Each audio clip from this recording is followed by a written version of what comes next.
Buenas tardes, bienvenidos a esta cuarta y última reunión del ciclo de conferencias sobre antropología y folclore en homenaje a la profesora Elena Rojo, que estamos desarrollando en la Asociación Amigos del Doctor Cortázar y la Asociación de Estudios Folclóricos, el grupo fundador. En esta oportunidad estamos eh, con la antropóloga Cecilia Pizzarello, eh, que está trabajando como antropóloga y como investigadora en el Instituto Nacional de Antropología, y tiene también una larga trayectoria que los que han abierto los mails lo conocen porque lo hemos transmitido y no vamos a decirlo para no perder tiempo. En esta oportunidad ella nos va a hablar de un tema que nota sobre la tradición, los imaginarios, etcétera, que ha sido un tema de discusión en las otras reuniones. Así que hoy realmente creo que vamos a cerrar un poco también esta cuestión de este tema que tiene sus puntas de mucho interés teórico, pero también práctico. Así que, sin más, Cecilia, muchas gracias por acompañarnos, por esta oportunidad de escucharte y adelante. Bueno, en primer lugar, muchas gracias, Elina, por la invitación y a todos los que trabajan para que esto sea posible. Desde el Instituto Nacional de Antropología y Pensamiento Latinoamericano, desde el año 2000, desarrollamos un proyecto de investigación que llamamos El tradicionalismo argentino en los inicios del siglo XXI. Uno de los objetivos de este proyecto era construir un cuerpo documental que describiera este fenómeno social y cultural para brindar elementos de análisis para la construcción de las identidades colectivas en el actual proceso de globalización. Bueno, yo como ha habido contribuciones en las otras conferencias de Katy, de Ezequiel, acerca de el método de la observación participante, de la experiencia intersubjetiva. También quise compartir un texto que es de, a ver si me lo permite pasar, sí, que es de Clifford Geertz, y él plantea: lo que se ha legado no es, como tan a menudo se ha dicho, un método de investigación. La observación participante, que resulta ser más un deseo que un método, sino un dilema literario, la descripción participante.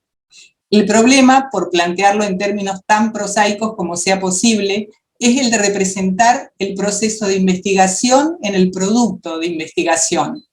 Escribir etnografía de tal forma que resulte posible conducir la propia interpretación personal de determinada sociedad, cultura o modo de vida o lo que sea, y los encuentros personales con algunos de sus miembros, portadores, representantes o quienes sea, a una relación inteligible. Bueno, dicho esto, acerca del trabajo que desarrollamos, voy a proceder a mostrarles algunos resultados, porque uno de los problemas con los que nos enfrentamos al iniciar el proyecto era poder dimensionar la magnitud de este fenómeno en el territorio. Entonces iniciamos en provincia de Buenos Aires, ahí trabajamos del año 2000 hasta el 2005 en distintas regiones de la provincia de Buenos Aires, y realizamos también encuestas, para lo cual nos trasladábamos al calendario de fiestas, y con eso pudimos construir una base de datos, muy novedosa en su momento. Esta base tiene una muestra de 90 agrupaciones, de un total de más de 650 que tenemos en el directorio, solo con datos postales, y de estas agrupaciones, la ventaja que nos ofrece esta base de datos es que podemos relacionar los datos entre sí. Aquí está la primera pestaña que se abre, que es con datos de la agrupación. Esta es de acuerdo a la ubicación, donde está ubicada. Esta pestaña relata las actividades que desarrolla. bueno, el estandarte y las características de la institución. En total, dijimos, la base de datos tiene datos postales de más de 600 instituciones en provincias de Buenos Aires. Esto al año 2003, que fue cuando publicamos la base de datos, con una base de datos también de las fiestas que organizan y a las fiestas que concurren las instituciones que entrevistamos.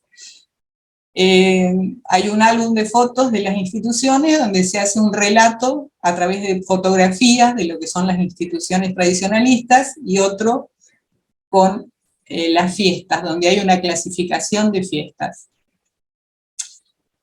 Otro de los resultados es, a ver si puedo cerrar esto. No. Es que me está abriendo una pestaña. Otro de los resultados fue este mapa. Y este mapa lo presentamos en ocasión de una exposición que hicimos en el instituto en el año 2013, titulada Gauchos y Paisanas a Caballo de la Tradición. En este mapa, donde hay un estandarte, es donde hay una localidad que tiene instituciones. No son instituciones las que están marcadas en el mapa, sino las localidades donde están las instituciones. Este relevamiento nos dio que en Buenos Aires teníamos 611 instituciones al momento de hacer el cierre, digamos. La Pampa, 69 instituciones, que recopilamos entre el año 2000 y 2001, ahí faltó un cero. En San Luis, 129 instituciones, en San Juan 87 y en Jujuy 105 instituciones.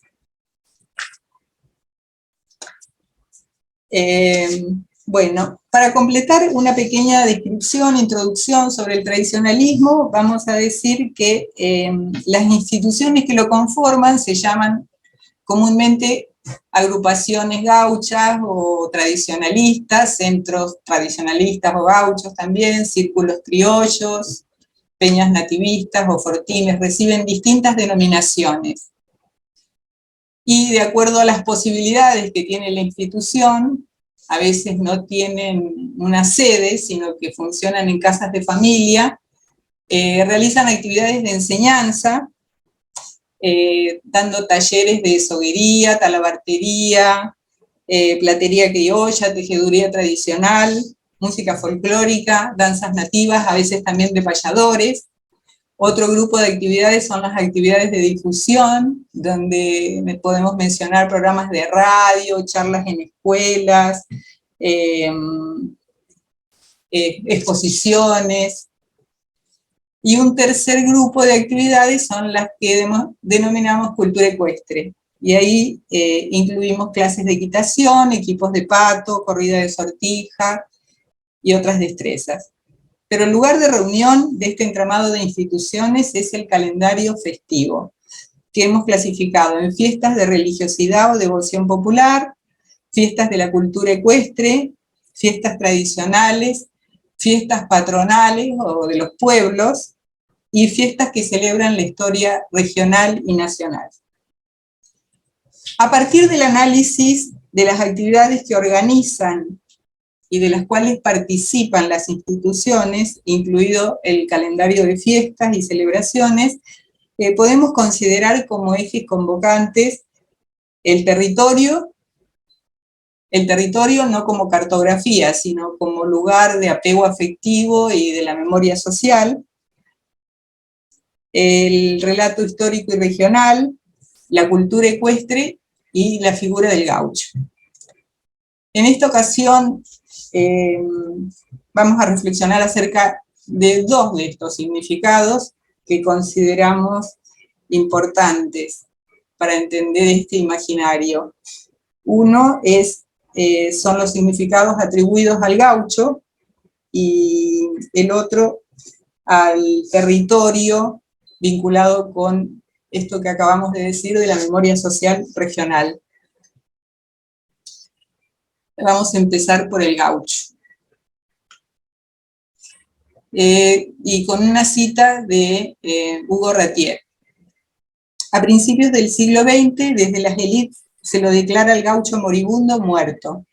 Si bien un sector de ellas va a reivindicarlo a nivel ideológico como símbolo de ciertas creencias perennes, que se opondrán al carácter calificado como advenedizo de los inmigrantes ultramarinos. Termina la cita.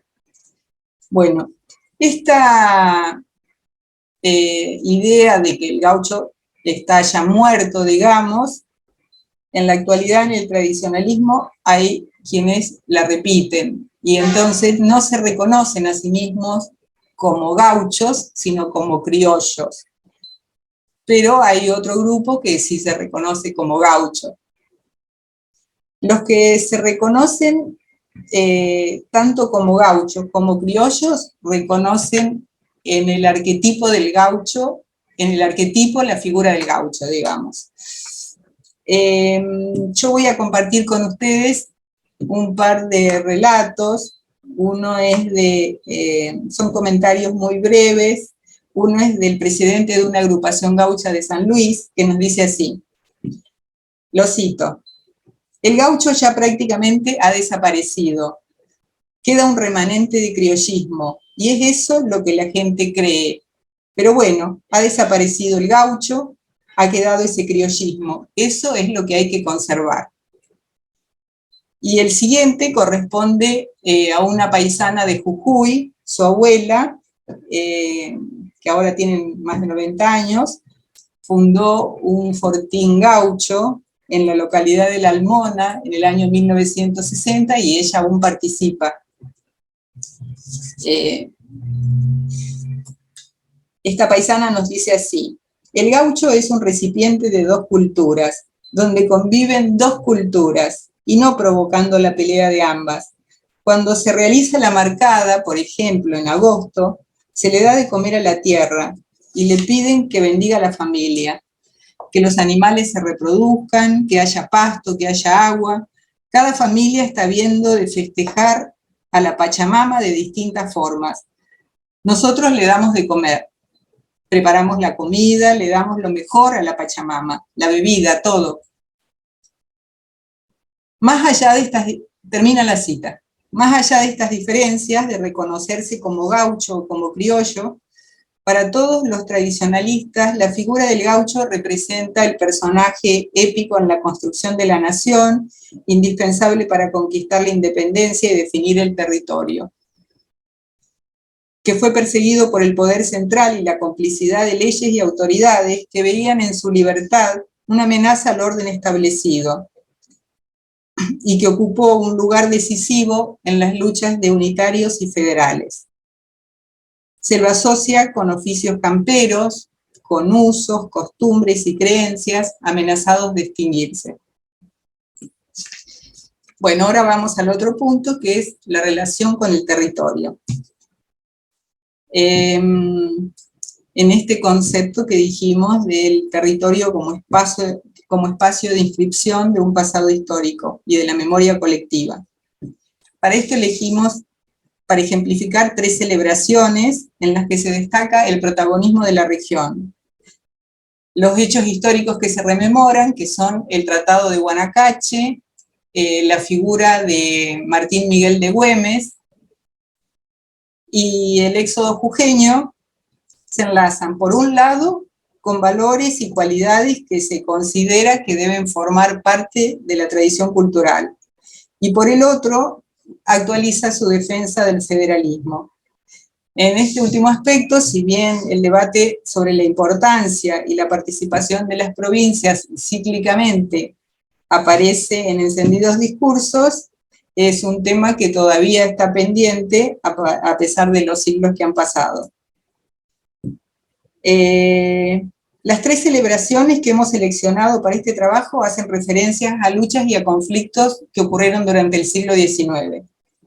Este primer caso, que es el que estamos viendo en la diapositiva, es la fiesta del gaucho cuyano.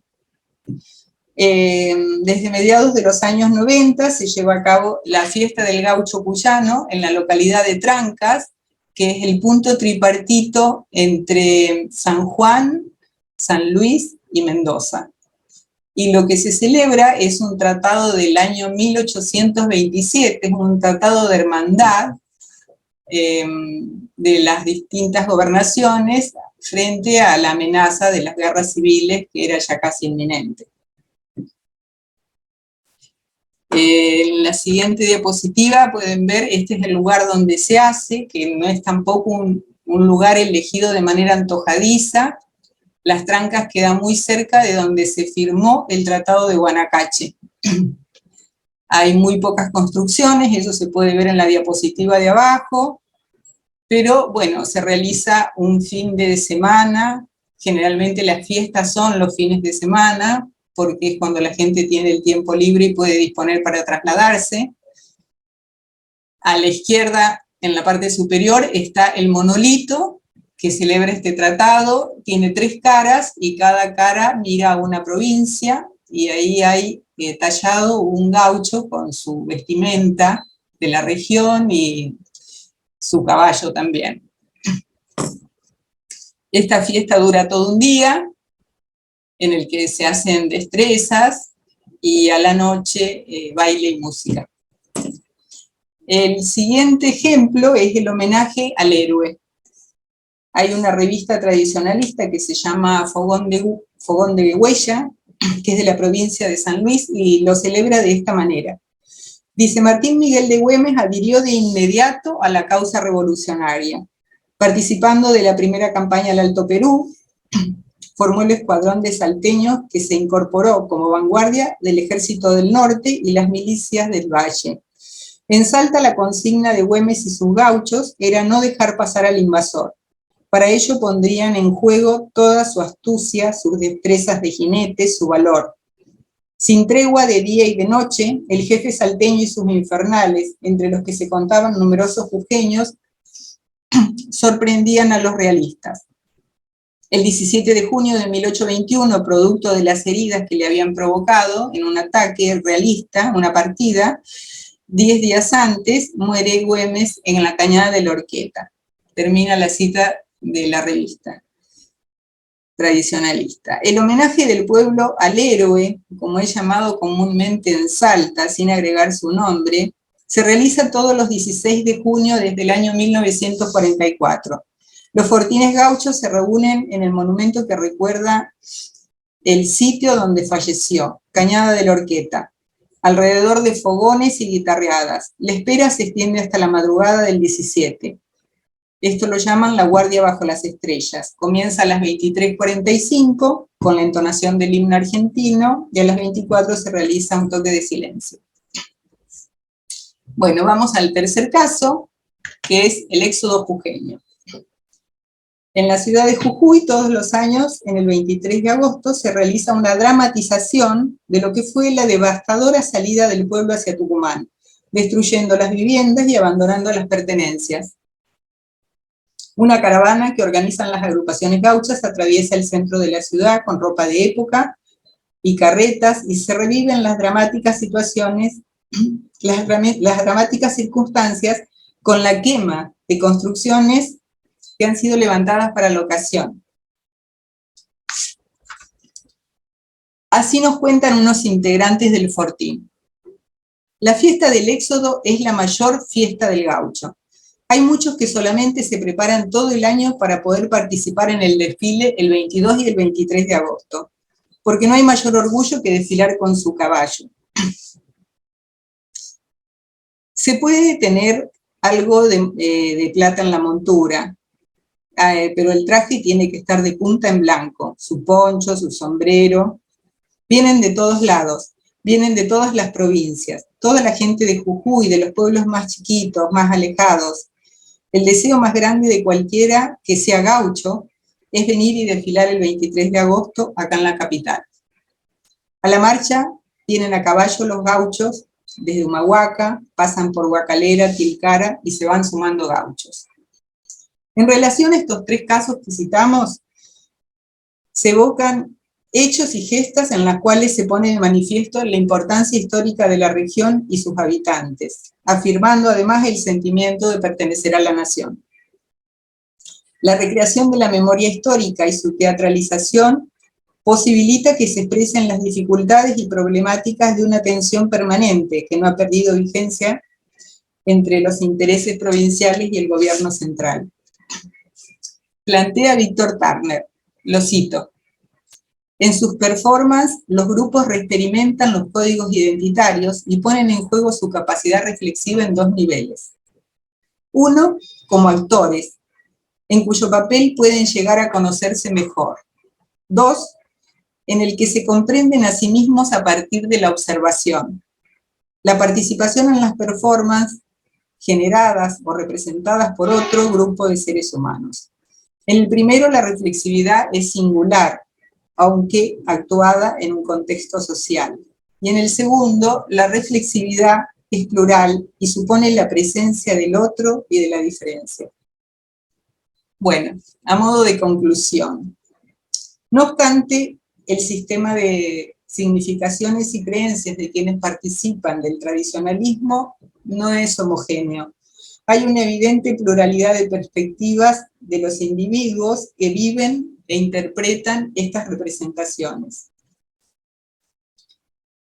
Esta renovada vitalidad del tradicionalismo, lo que mostramos en la base de datos y en el mapa, trae aparejados nuevos significados en torno a la figura del gaucho y la recuperación de las memorias locales y regionales, ya que también forman parte de la agenda discursiva el mestizaje, el tema indígena, los derechos de la mujer, el medio ambiente y el bienestar animal.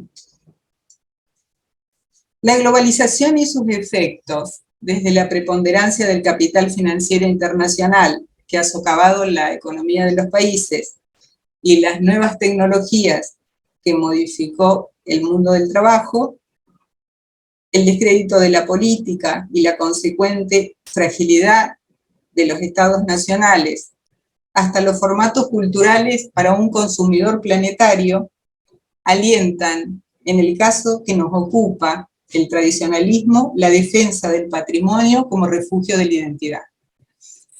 La vigencia de este movimiento, lejos de representar una mirada anacrónica de la vida social del país, actualiza discusiones en torno a la apropiación del relato histórico, la figura del gaucho y las manifestaciones culturales que particularizan la identidad nacional. Bueno, hasta ahí llegamos. Muchas gracias a la sexta parte de preguntas, comentarios, etcétera. Y Catalina tiene la mano levantada, así que le damos la palabra. Muchas gracias. Bueno, felicitaciones, Cecilia, porque he visto desde hace años que tu trabajo me parece fantástico. Y te quería preguntar cómo lo estás viendo la etapa actual, qué proyecto tenés, te estás centrando en qué tema. Lo que pasa es que actualmente estoy también con un proyecto de Crespial sobre el tema de payadores. Entonces he ido a algunas fiestas, igual es un universo que en algunos lados se toca, el de los payadores. Sí, claro, claro. Sí.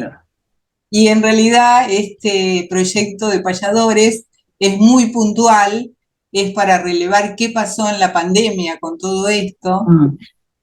Sobre todo, bueno, la idea de Crespial es relevar qué pasó con el patrimonio cultural inmaterial de manera multinacional. El proyecto nuestro es con Uruguay para ver qué pasó con los payadores en la pandemia. Pero algunas de las cosas que yo he recogido de las entrevistas con los payadores creo que son aplicables al tradicionalismo. Y es que la gente, después de estar encerrada, salió desesperada a participar. Sí. Todos comentan lo mismo. Y a la hora de analizar qué pasó, qué no pasó, la gente rescata muchas cosas de ese periodo que a uno le parecería así como un periodo muerto. De hecho, yo Estuve hace un par de semanas en la Biblioteca Nacional también con una exposición para el Día de la Tradición, y vino una joven que yo conocí solo por las redes, porque en realidad eso apareció en plena pandemia. En el año 2021 se formó un movimiento de juventud tradicionalista argentina, así se llama. Y que yo cito de las nuevas problemáticas, digamos, que también están siendo parte del tradicionalismo, que es el protagonismo, por ejemplo, de la mujer. No es que la mujer no participara, porque yo que he relevado estos datos, la mayoría de las secretarías, que en realidad es donde se cocina una institución, estaban ocupados por mujeres. Así decía don Fito Binagui, que era un tradicionalista y que fundó el Círculo Criollo Moreno.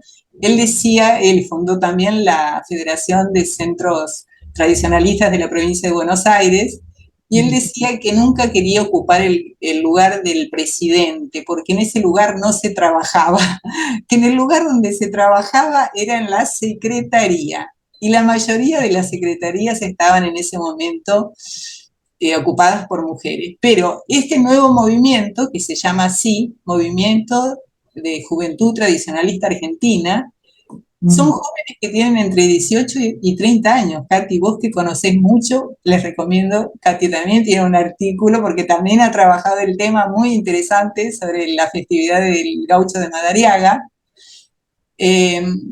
Es muy interesante, son todos muy jóvenes, y ella en realidad es salteña, se llama Joana Campos, y está estudiando psicología en Córdoba. Pero todas son muy jóvenes, tienen presencia en todo el territorio, en las distintas provincias, y es algo que surgió en la pandemia. Ya que estás refiriéndote a esta asociación y hablaste de los payadores, y quisiera preguntar, si no hay otra pregunta más urgente, algo que es interesante, y es que uno tiene la idea de que durante la pandemia, como la gente estaba encerrada, no se hacía nada, o se hacía lo que era obligatorio, por ejemplo, las clases online en los colegios o en las universidades. Sin embargo, uno se fue enterando y fuimos también siendo convocados a otras actividades que no se suspendieron, o sea, por ejemplo, jornadas que eran presenciales, algunas se suspendieron o se atrasaron o se cancelaron, pero muchas otras se hicieron online y continúan haciéndose online porque se ha mostrado la enorme posibilidad de participación de gente que no vive localmente en el lugar, en la ciudad donde se hace la reunión. Pero otras cosas artísticas realmente han llamado la atención. Por ejemplo, yo he visto, y hemos sido invitados a ver videos de obras de teatro que se han filmado por pedacitos, o sea, un actor desde su casa, el otro actor desde la suya, y por supuesto han buscado un texto que diera para eso, ¿no es cierto? Pero con éxito. He visto también el caso de una orquesta y de un coro que se convocaron todos por Zoom y cada uno tocaba desde su casa, cantaba desde su casa y el director dirigía desde la suya. Y realmente quedaba muy bien, ¿no? No se notaba, si uno no supiera que eso era así, uno diría, bueno, esto es una música común, o sea, creo que la gente ha encontrado cosas. Mi pregunta concreta es, a nivel del tradicionalismo, no en esta asociación que te referís, sino en la parte actuada, ¿no? Quiero decir, el canto, la música, la payada, etcétera. ¿Pasó algo de eso? Muchísimo, muchísimo. Hubo mucha oferta de espectáculos a través de Facebook, por ejemplo. Yo creo que también esto que vos decís, ¿no? El encierro como oportunidad, porque yo conocía, por ejemplo, sabía de payadoras que son de Santa Cruz, que trabajan en el campo, tienen un piño de ovejas que atienden todo el año y están como muy aisladas, no llegan mucho a Buenos Aires. Los payadores de acá las citan, hay unas payadoras, pero nunca tenían muchas formas de participar. Y en la época de la pandemia a mí me tocó tener la posibilidad de escucharlas desde Santa Cruz, ahí en el medio de sus ovejitas, improvisando. Esto es lo que está mostrando, me parece, la importancia de tener buenas conexiones aseguradas a nivel del Estado o de los estados provinciales, porque cuando no hay eso, todos esos recursos que existen no se pueden poner, y una de las cosas bastante tristes es que en la provincia de Buenos Aires, esto lo contaba en otra institución, otra persona, que tenían actividades de este tipo, así culturales, con los alumnos de diferentes colegios, no pudieron hacer mucho o fue muy, digamos, muy sectorializada la participación por la falta de wifi, ¿no? Había lugares donde el wifi no funcionaba, al margen de la pobreza de la gente que no tenía computadoras o celulares, pero aún los que tenían no se podían conectar. Y esto hizo, no digo fracasar, pero disminuyó mucho las posibilidades de esas articulaciones con niños. Estos eran para jardín de infantes, digamos, preescolar y escuela primaria. Bueno, Yo también nos sorprendió a los maestros de eso, de esas edades, digamos, el tener que encontrar una fórmula creativa para llegar al alumno que no fuera la presencialidad. Creo que en otros lugares fue algo casi, te diría, como inmediato. En el caso de los payadores, la verdad, la cantidad de programas de un radio. éxito. Y yo te digo que me costaba porque eran a las 7 de la mañana, pero sacaban payadores de Cuba, armaron talleres, participaba gente de distintos lugares de América, una cosa impresionante. Todo el despliegue que hicieron. Pero bueno, estaban muy concentrados en que eso lo iban a sacar adelante como fuera. En cambio, me parece que en el tema del magisterio, sobre todo de los primeros grados de primaria, preescolar, me parece que no hubo un seguimiento como para incentivar a los maestros a poder usar No, la tecnología que había. es verdad. Había muchos docentes, sigue habiéndolos, que no manejan y algunos que se resisten porque no les gusta. Pero yo me refería a problemas de conectividad, ¿no? Que son problemas Sí, diferentes, ¿no? En este caso eran alumnos y docentes que querían participar, pero no claro. tenían la posibilidad. Bueno, quisiera saber si hay alguna otra intervención. A ver, sigue acá, Ezequiel pidió la palabra. María Cecilia, muy interesante lo que comentaste, lo que pusiste. Te quería hacer una consulta, porque hace muchos años nosotros hicimos un intento de recopilación de la memoria histórica en el Chaco Central y el Chaco Boreal, entre los Tobas y entre los Illí, los Chomacoco. Eh, y quería preguntarles si ustedes han pensado también en recopilar todos esos relatos, esa memoria histórica, digamos, en un volumen o en una serie de volúmenes. También pienso en relación a lo que hablaste en primer lugar, pienso en relación a lo que dijiste de Turner, de la reflexividad, de la performance, cómo eso también, estas memorias históricas pueden luego volver a la comunidad, por ejemplo, a través, en el caso del Chaco, en las escuelas bilingües. Eh, Porque lo que yo observo, digamos, en el Chaco, digamos, es que los jóvenes, en cierto modo, en general, se resisten a, digamos, a recuperar la memoria de sus ancestros. Tienen como una cierta reticencia o vergüenza estos modelos, digamos, de inclusividad que impusieron las culturas dominantes, que de alguna manera posicionaron a los jóvenes en esa situación de alguna manera, renegar de sus orígenes, de su pasado, ¿no? Entonces yo observaba digamos que era muy interesante, por ejemplo, cómo algunos maestros, utilizando todos esos relatos de los ancestros,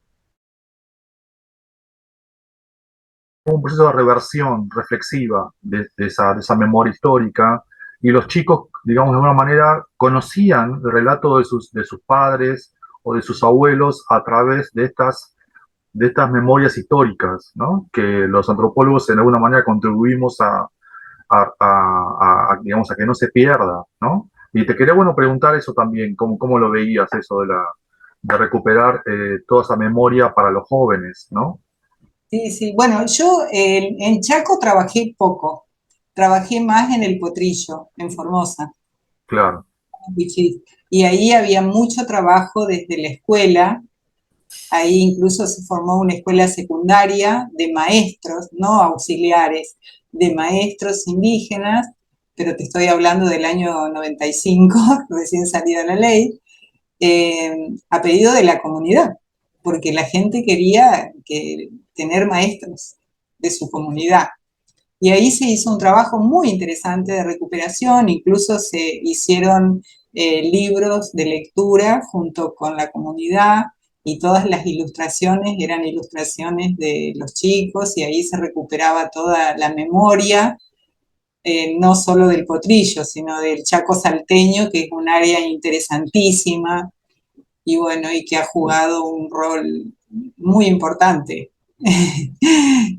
que no está visibilizado lo suficiente, pero sí, desde su trabajo, aún como trabajo esclavo, porque la verdad es que las condiciones en las que trabajaban en los cañaverales era terrible, pero bueno, vale también visibilizar todo eso.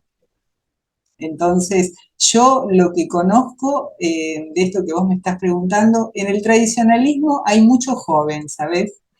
Hay mucho joven involucrado, esto que yo contaba hace un rato, de este movimiento nuevo que crearon. Y sí, lo que pasa es que estas fiestas que yo cuento son fiestas muy particulares, porque me puede decir sí o no Catalina, que también las ha caminado, es un público intergeneracional, o sea, no hay, viste que hoy en general los espacios del tiempo libre están como segmentados por edades. Hay lugares de reunión para la gente que tiene entre 30 y 60 y así todo. Esto no. En este espacio están desde los nenes muy chiquitos hasta las personas muy mayores, digamos. Todos comparten el espacio. Yo he visto algunas abuelas de 90 años desfilar a caballo. Hay una mujer que es de una, ya ahora falleció, pero ella es de Carmen de Patagones. Creo que nieta o bisnieta, sus ancestros estuvieron ahí deteniendo a los brasileros para que no desembarcaran. Y yo le he visto presentarse al Paseo Gaucho de Bahía Blanca, hecha una pasita de uva y desfilando arriba de su caballo con una bandera argentina. Entonces, un espacio así, intergeneracional, y eso facilita todo esto que dice Turner, digamos, este segundo aspecto, donde no es el singular de que uno es el protagonista, sino que uno participa de esa recreación y entonces también a partir de ahí forma parte. Y yo quería gracias. preguntarte algo en relación a lo que comentó Ezequiel de esa posición de cierta vergüenza o distanciamiento de la tradición o de las historias de los ancestros, que generalmente se dan en las personas, digamos, que ahora tienen mediana edad, eh, y que esto también se observa, y esto es notable en los inmigrantes, ¿no? Los inmigrantes de primera generación, a veces, en su afán de integrarse en el país a donde emigraron sus padres y sentirse nacionales de ese país, tratan de olvidar o disimular su ascendencia, mientras que la siguiente generación, o sea, los nietos de los inmigrantes, que son jóvenes, recuperan esa tradición. Esto ha sido estudiado en algunas comunidades de inmigración en Argentina, y yo te quería preguntar si en el caso que vos estás señalando de los movimientos tradicionalistas con respecto a esta cuestión de si los gauchos siguen existiendo o no existen más, y como mencionaste, esta gente muy joven, ¿qué pasa con la edad intermedia? También mencionaste los viejitos, ¿no? ¿Qué pasa con la edad intermedia? Sí, bueno, yo creo que es esto mismo que yo decía al final como conclusión. Lo que pasa es que el mandato del consumidor planetario es muy fuerte. Entonces, eso parecería así como producir, dice García Canclini, un proceso de hibridación de las culturas. Porque si nosotros consumimos Coldplay, que se consume en el planeta entero, y nos vestimos, y todos los gustos, hasta los gustos de la alimentación, digamos, están pautados con parámetros que son globales. Y con esto no estoy diciendo tenemos que volver a comer solo un bife de chorizo, pero es un mandato el del consumidor planetario. Entonces, también para los jóvenes que se deciden a salirse de esa brecha, en general lo hacen porque yo les he preguntado más de una vez, ¿y por qué? Porque me gusta. Porque hay algo, por eso digo yo, el territorio, no como cartografía, hay un lazo de afecto ahí que hace que necesite uno reafirmar esa memoria social que le da identidad. Porque en el caso de los payadores, yo ahora estuve en un encuentro que se hizo en Santiago del Estero, en un patio de tierra como el de los Carabajal, que queda en Herrera, en el medio de la provincia. Un encuentro internacional de payadores. Y llegaron unos chicos del impenetrable del impenetrable chaqueño, ahora que vos me preguntabas, Ezequiel. Y yo, ¿y cómo llegaste a esto? Y no, me dijo uno, yo lustraba zapatos en Castelli, que es como la entrada al impenetrable. Y, lustraba zapatos, sí, pero siempre me gustó la música folclórica. Y entonces, bueno, empecé a improvisar algunos versos, pero digo, yo alguna vez fuiste a un taller de payadores, porque acá, por ejemplo, en la zona pampeana, por decir algo, en Buenos Aires, hay muchos talleres de payadores. No, yo nunca fui a un taller de payador. Yo empecé así, improvisando, escuchaba por la radio los payadores. Y bueno, eso, ¿por qué surge? Porque les gusta. Y bueno, esos chicos, por ejemplo, además tienen un circuito de jineteada todos los fines de semana, donde también participan jóvenes de la misma edad de ellos, digamos. Muy jovencitos. Toda la cultura ecuestre, ¿no? Muy, muy fuerte. Muy fuerte, sí. Con el tema de la territorialidad, ¿no? Sí. Son varios elementos, pero en general hay una cuestión de tipo afectiva que es muy fuerte, que es lo que da esa necesidad de reafirmar que esto no se pierda en algunos casos, en otros casos esto es lo mío y lo quiero mantener, son distintas, pero bueno. Pero en el caso de Argentina, por eso yo lo remarcaba cuando mostraba las fiestas, porque todo el movimiento gaucho, por ejemplo, del sur de Brasil, que también tiene una magnitud a nivel institucional impresionante, como son los brasileños, dicen que es el movimiento más grande en cuanto a adeptos del mundo. No sé si tanto, pero hay muchos centros gauchos. Pero en el caso de Brasil es la región, no tanto la región dentro de la nación, sino la defensa de la región. En Argentina es la región, y es la región en esto que yo planteo, que es una deuda pendiente que tiene este país, que es el federalismo. El federalismo se lo recita, pero queda siempre en el recitado. Y eso entra y se aparece en la performance de las fiestas regionales todo el tiempo, la importancia de la región. Si nosotros no estaríamos, este territorio no estaría, este país no existiría. Pero no es en detrimento de la nación, siempre es la región dentro de la nación. A mí me parece esa posición realmente la única válida, lo demás es disgregante. Ahora, lo que me planteo, más allá del amor de cada uno de estos grupos a su región, la necesidad de que el resto de las regiones comparta esa pertenencia y ese afecto y ese gusto, para que no quede también como una rareza propia. Bueno, los salteños hacen tal cosa y los chaqueños hacen tal otra, y yo estoy en La Pampa, pero sí, bueno, es una rareza, pero no participo, no me no me resuena, digamos, o en Córdoba o en Santa Cruz. Me parece que también hay una tarea que tiene que estar a cargo de instituciones como la tuya, ¿no? Es decir, como el Instituto Nacional, es decir, que tengan un carácter nacional y federal, para lograr que también otras regiones valoren y se integren, y que no sea como una rareza extraña, ¿no? Porque todo nos pertenece, todo es nuestra tradición grande, digamos. Bueno, en el caso del tradicionalismo te digo que existe en todas las regiones de la Argentina.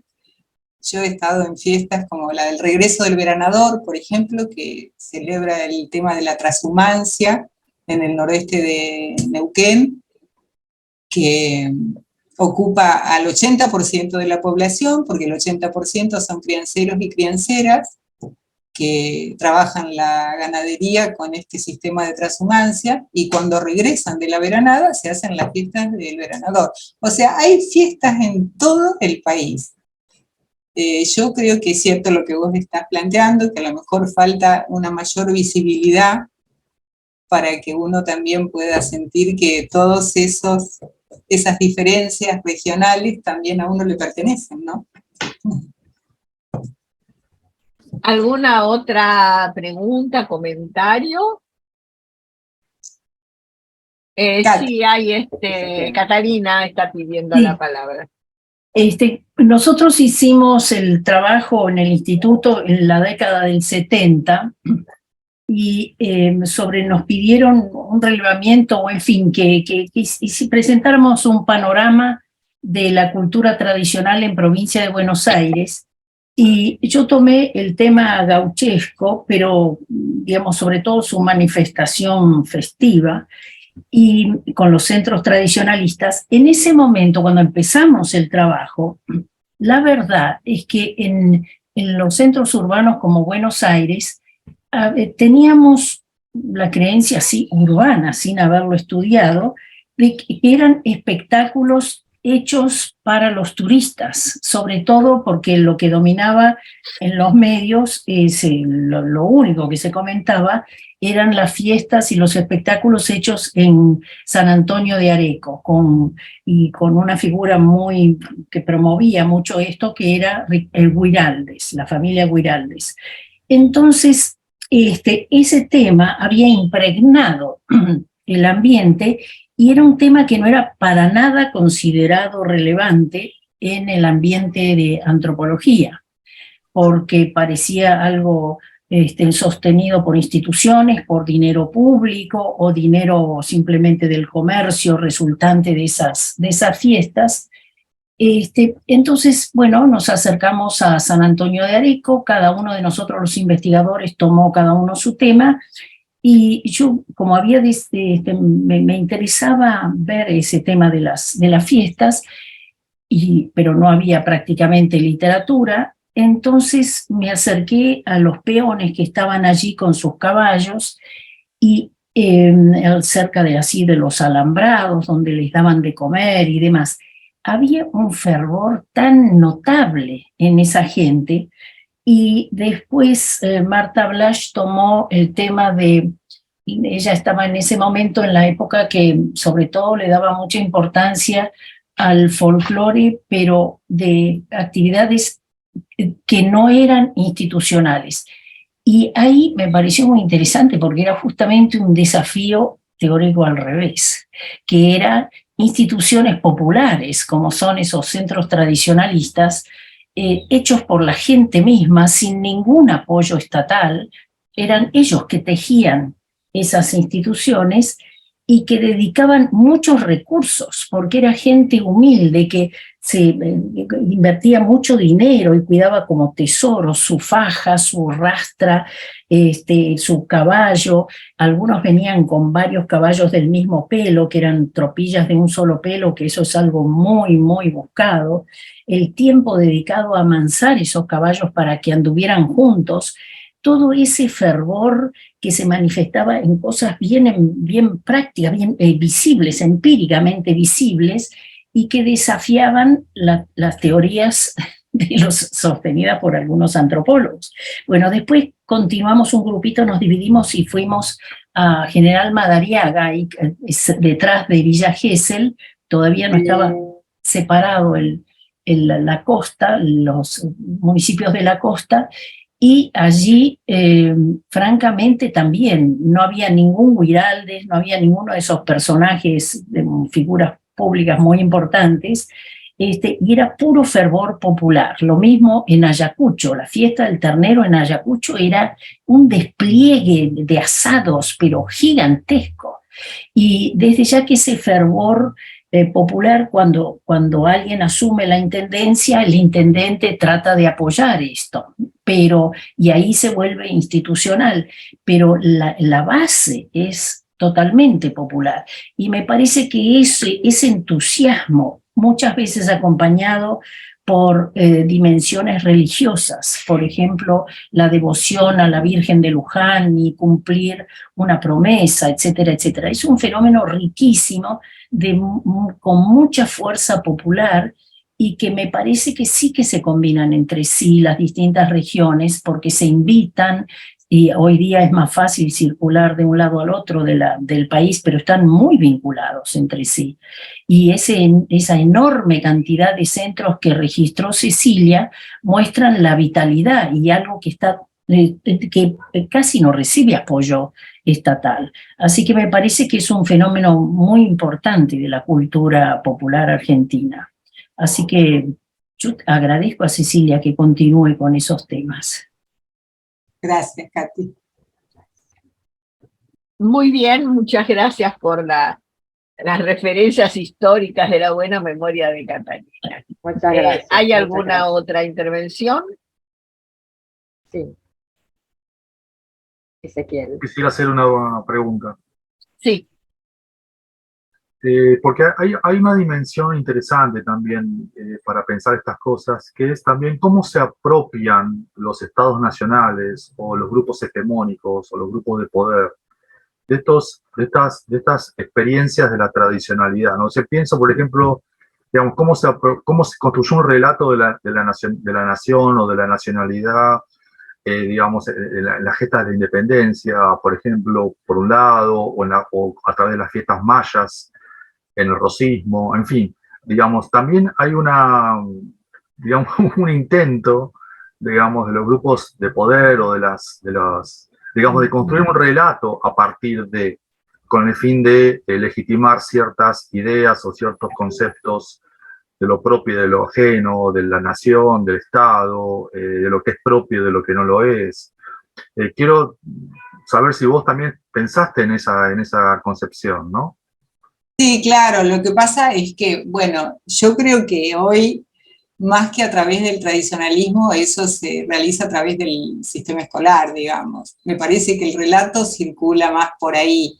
Este calendario al que yo me refería es un calendario que no es un calendario institucional, porque incluso, bueno, ahora ya el festejo de Güemes es parte del calendario oficial, digamos, pero cuando yo fui a Salta, que todavía no era parte del calendario, era parte de esta disputa del no reconocimiento de toda la valentía y la organización que generó Güemes en el norte, porque usó técnicas que eran sumamente novedosas, que hoy la llamaríamos guerra de guerrilla, porque actuaban y se replegaban, y sin nada de apoyo del gobierno central en su momento, porque el gobierno central brindaba apoyo a Buenos Aires, sus alrededores, hasta Córdoba, pero a Güemes lo dejaron hasta totalmente a la deriva. Entonces, estas son fiestas y celebraciones que ha ido armando el tradicionalismo, no es un calendario impuesto. Después está esta relación entre el calendario y quienes organizan este calendario y la política. Obviamente, la política siempre intenta cooptar, porque hay una cantidad de gente que participa. Yo en la peregrinación gaucha Luján, lo he cruzado a Dualde, a Felipe Solá, un montón de gente a caballo queriendo estar junto donde se realizaba la misa de campaña, digamos, porque hay en su momento, porque ahora está suspendida esa peregrinación, pero se decía que era la peregrinación a caballo más numerosa del mundo. Había más de 6.000 jinetes y paisanas a caballo.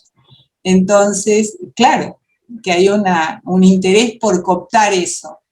Ahora, de parte del tradicionalismo, por eso yo, después de hacer este análisis de las celebraciones, de los significados del gaucho, digo, esto tampoco es homogéneo, porque la gente que se reúne para hacer una institución, que en general no tienen ni siquiera una sede, se juntan en casas de familia, son un grupo de amigos, así como relató Katy, que bueno, vamos a la fiesta del pueblo de al lado y bueno, se juntan y empiezan a participar así, y en algún momento a lo mejor eso también se disuelve.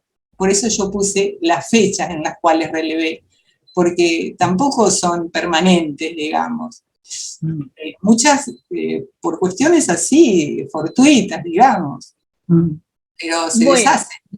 Muchas gracias. Estamos llegando al final del tiempo establecido para nuestras charlas, así que creo que tenemos que cerrar aquí. La verdad es que el ciclo ha sido muy interesante, muy intenso, y espero que estos trabajos, estas ponencias puedan ser publicadas, que ustedes las entreguen, así las publicamos en el espacio Doctor Augusto Cortázar.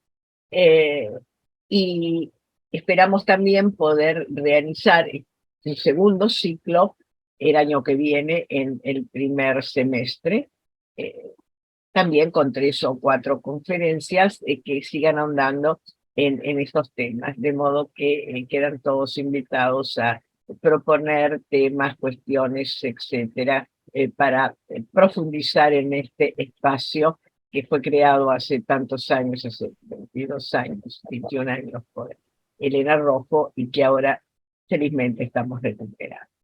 Bueno, muchas gracias a todos por la participación.